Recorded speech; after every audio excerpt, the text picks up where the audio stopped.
Shabbat Shalom again. It probably doesn't surprise you that I pray. Now, I'm not talking about the fixed, thrice daily blessings found in the traditional Siddur. Rather, I'm talking about spontaneous prayer, like informal spiritual text messages to God. I prayed in the days leading up to the recent birth of our daughter, Cora, and immediately afterwards, asking that her life be long and fulfilling. I prayed this year on July 4th, following the tragic mass shooting in Highland Park, and every single day since, asking for consolation and healing. I prayed this week when my nieces and nephews returned to school for a new year, and for when our children and their teachers soon do the same here, asking for a year of growth and joy. I'm wondering, for whoever might be brave enough to share with us, when are times in your life that you've prayed? What did you say, whether it was aloud or perhaps quietly to yourself?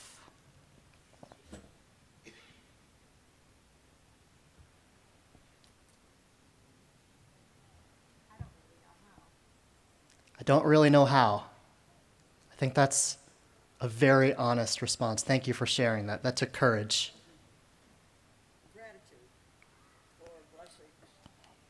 This year, almost to the day, when we were given a death sentence for a daughter-in-law, and she wound up ringing the bell, being cancer-free, and just the gratitude for the whole community that has surrounded us during this time. Gratitude for a family member that has survived illness. Pray every night when I go to bed. Thank God for all of the things that He has done for me and me. And ask God to show me how I can help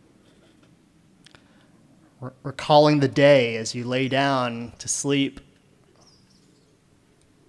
Sometimes I just say, ask to help me, like just the two words, help me, and let the higher power decide what that looks like. Help me. It doesn't have to be anything more than that. Here's another question, but this one is for you to answer only to yourself. Did your prayer come true? Will it ever? In this week's Torah portion, Moses prays, asking God for something that he knows will never, ever happen. In Parashat Va'etchanan, Moses recalls his prayer aloud to the people, "O Lord Adonai, let me, I pray, cross over and see the good land on the other side of the Jordan." However, we, the reader, and Moses himself has known for quite some time that he will never enter the promised land, a divine punishment, we're told, for his wavering faith in the wilderness. Interestingly, teaches Rabbi Aviva Richman, the sages peg this moment of prayer as the entryway to explore the meaning of prayer more widely. Taking Moshe's unanswered prayer as the lens, we're invited into an exploration of what prayer is, entirely detached from the question of whether prayer is ever answered at all.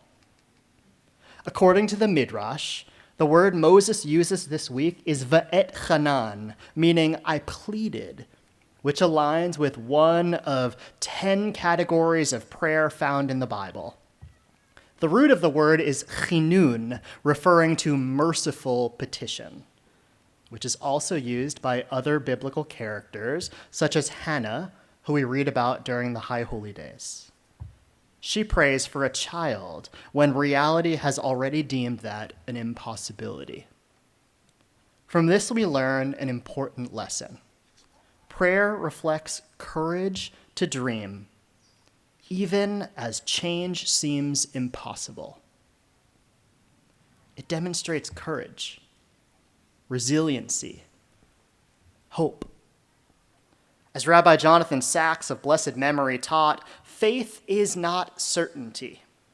It is the courage to live with uncertainty. It is not knowing all of the answers. It is often the strength to live with the questions. It is not a sense of invulnerability. It's the knowledge that we are utterly vulnerable. But it is precisely in our vulnerability that we reach out to God, and through this, learn to reach out to others. The Talmud offers a parable that lifts up the courage required to pray. The text imagines a powerful king who prepares a lavish feast for all of his servants. A poor person came and stood at the doorway. He said to the assembled party, "Give me a slice of bread." But they didn't pay any attention to him. He pushed through and came to the king, and he said to him, "My master, the king of the whole feast that you have made, is it so hard in your eyes to give me one slice of bread?" Consider the courage that it took that person to muster, to push his way through the servants who paid him no attention, and even more so, the courage it took to confront the king. Was it the right time? Would the king even listen to him? And if he did, what would he say? My teacher, the Reform movement's preeminent liturgist, Rabbi Larry Hoffman, has observed most people think that prayer is about words. Worship regulars will have memorized favorite prayers and become adept at the congregational responses. You've all done a wonderful job this evening. Watchers may be unable to follow all of the details of what's going on, but they manage to read through the liturgical text in their hands and get some quick idea of what the service is all about. No wonder people confuse praying with reading, he says. Some forget, and many were never taught that it is only relatively recently that prayers were first written down, and even more recently that prayer books became accessible to all. In fact, the early rabbis considered written prayers blasphemous. Why? Because you couldn't have done that any better. Why? Because they favored spontaneity and purity of intent. After all, as many of us have felt from time to time, relying solely on the fixed text of a prayer book could be disruptive and even disheartening at times when the text doesn't fully capture or honor the praise, gratitude, or desire in our hearts. Which leads me to a second important lesson about prayer. Irregardless of the efficacy of prayer, meaning whether our prayers actually move God, represented by the king in our Talmudic story, prayer can change us, the prayers. God may be static and silent, reflects Rabbi Richman, but this creates the context for us to be moved in our prayer. Prayer offers us the space to stop and breathe, to open our eyes and our ears and our hearts to the reality before us. And contemplating that reality, we can commit to facing it. From that place of calm and clarity, we can breathe once more and step forward into action. Depending on the situation, that action may be making a move to improve our own life, reaching out to assist another, or more global actions, such as behaviors intended to promote peace or justice in our world. For Moses, who in this week's Torah portion pleads with God to enter the promised land, even when he already knows that it won't happen, I invite us to look beyond the words of his prayer to his intention. His prayer reveals his continued passion for the work and his desire to remain with his people. His plea helped fuel his own forward progress and helped to keep the people with Moses on their shared journey towards that promised land. In so doing, reminding us that it is not always, or perhaps ever, only about the destination, but rather our tradition reminds us that the journey matters too, both our physical life journey as well as the path our spirit takes throughout life too. So just as I began, I'd like to conclude with a prayer.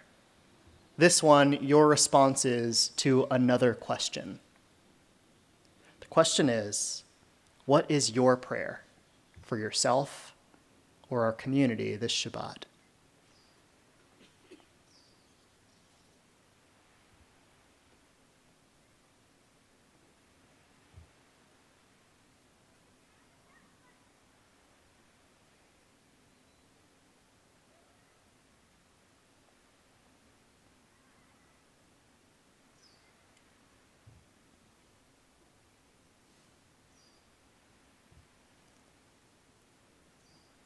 We hold those responses in your hearts, perhaps. Because again, it takes a lot of courage to share that aloud in this community. Yeah. Peace. Healing, large and small. Unity.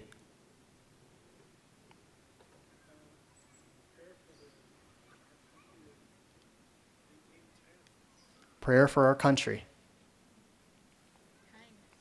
Kindness.